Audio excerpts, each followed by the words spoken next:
ঢাকায় শুরু হয়ে গেছে বিপিএলের আমেজ। অনুশীলনে ব্যস্ত সময় পার করছে দলগুলো, আসতে শুরু করেছে বিদেশি খেলোয়াড়রাও। কিন্তু এরই মাঝে বড় বিপাকেই পড়েছে চিটাগং কিংস, পাচ্ছে না দলের সেরা ৩ তারকাকে। অন্যদিকে রাজশাহীতে আসছে নতুন মুখ, সিলেটও একই পথে।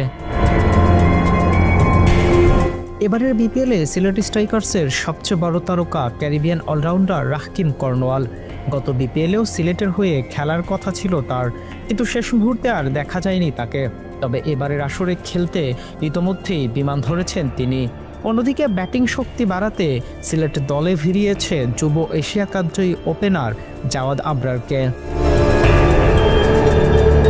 দুর্বল বলে ট্রল হওয়া দুর্বার রাজশাহীও শেষ সময় দেখাচ্ছে চমক।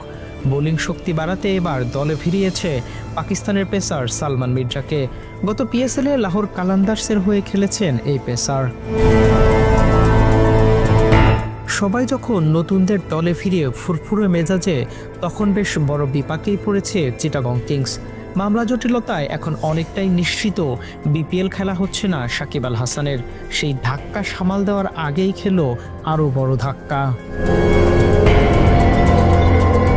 অনিশ্চয়তার মুখে পড়েছে কিংসদের ইংলিশ অলরাউন্ডার মঈন আলীর বিপিএল খেলা।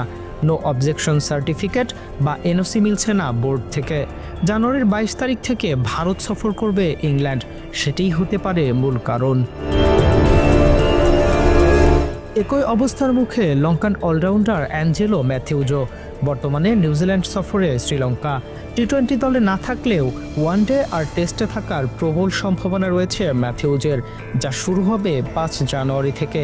ওই মাসের শেষের দিকে আবার ২ টেস্ট আর ১ ওয়ানডে খেলতে লঙ্কা সফর করবে অজিরা, তাই মিলছে না এনওসি। শেষ সময়ে বড় ৩ তারকাকে হারিয়ে তাই বিপাকেই পড়েছে চিটাগং কিংস। শিরোপা ঘরে তোলার লক্ষ্যে যে পরিকল্পনা নিয়ে আগাচ্ছিল কিংস ম্যানেজমেন্ট, সেখানেই এলো এবার বড় ধাক্কা।